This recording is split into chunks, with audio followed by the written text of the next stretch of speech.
You're listening to The Monica Crowley Show. And here we go. We are back. 800-876-4123, MonicaMemo.com. And, of course, the McLaughlin Group this weekend and every weekend. Well, Barack Obama has chosen the Delaware Senator Joe Biden as his running mate.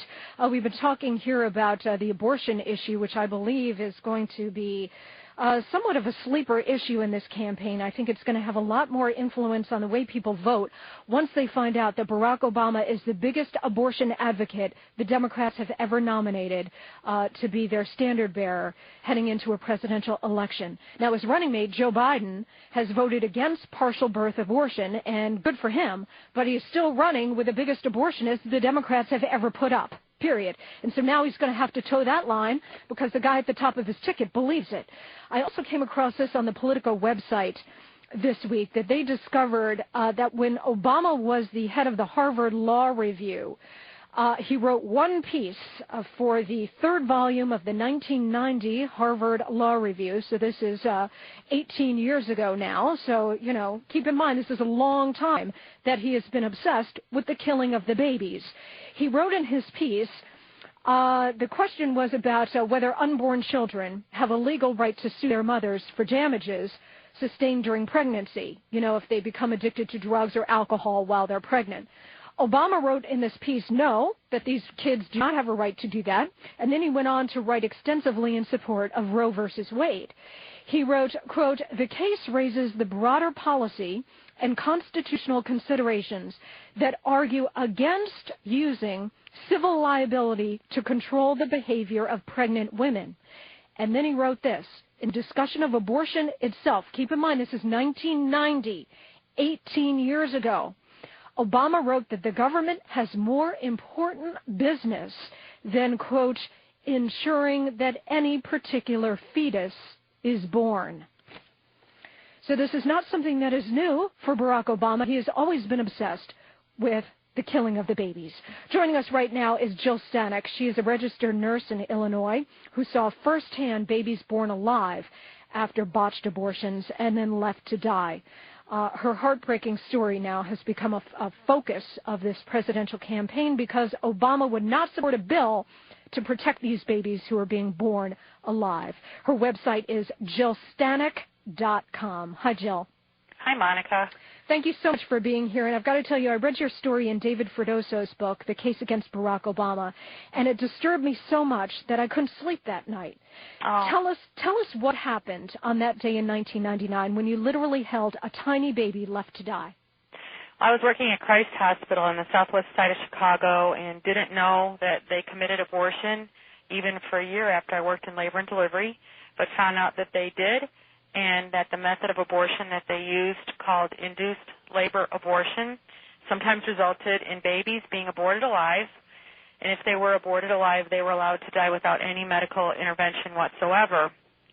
And the issue came crashing home to me one night when a nursing coworker was taking a live aborted baby to our soiled utility room to die, which was where they went when their parents didn't want to hold them and staff didn't have time to hold them, and so she didn't have time that night, and it was a little Downs baby, between 21 and 22 weeks old, a little boy, and that's why he'd been aborted, because he had Downs. And when she told me what she was doing, I couldn't bear the thought of this suffering child dying alone, and so I cradled and rocked him for the 45 minutes that he lived. And needless to say, that was a life-changing event. It is so wrenching to hear this, especially when you say you didn't want this child to die alone. And I don't know, I'm sure many of us have been with loved ones, grandparents, parents, siblings, other loved ones who are in a hospital and they're dying, and you hold their hand because you don't want them to die alone, even when they're not conscious.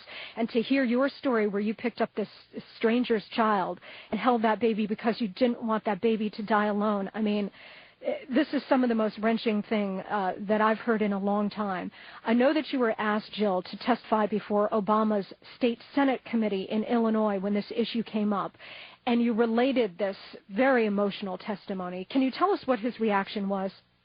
He was nonplussed by the testimony, and he went on to agree with the ACLU attorney that this might impinge upon Roe v. Wade, and so he opposed it in committee.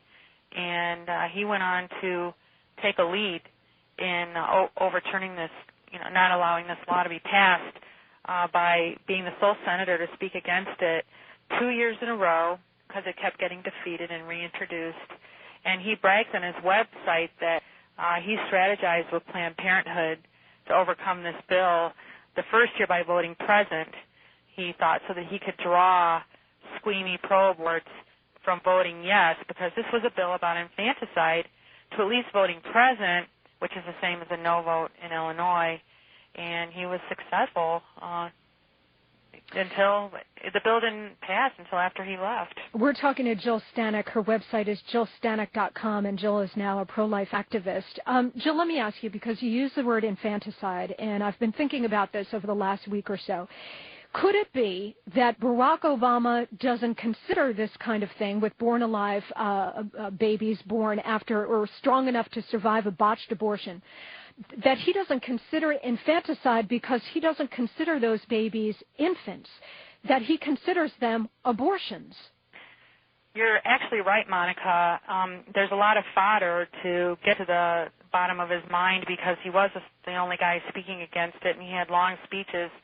And in 2001, the first year that it was introduced, he said on the Senate floor that he thought this bill would be rendered unconstitutional because if we gave the same legal status to very premature babies, pre-viable babies, he said this, as babies who are full-term 9 months, he thought that that would undo Roe v. Wade. It would make abortion illegal. He said if we call these children, then that would make abortion something that couldn't be committed anymore.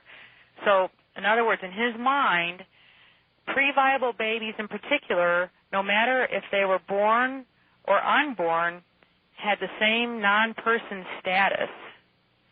And if you, there was just an audio tape released within the last couple of days from his 2002 Senate floor speech against Born Alive, and he was arguing that a second physician shouldn't be called in the event that a baby is aborted alive to assess the baby. You know, the first physician being the abortionist who was invested in killing the kid. So he was arguing against it, and he said during his speech that it would be too cumbersome on the physician to be called in under emergency, and the original decision of the mother and her doctor should stand. So he was admitting that he understood that babies might be being aborted alive in Illinois, but if the mother's original intent was to see this baby dead, her intent should be carried through even if this baby was born. It's all about, for him, it's all about the abortion. It's not about the born alive baby. Jill, I want to thank you very much for your courage in going public and telling your story. You do not have to be pro-life to be horrified by this.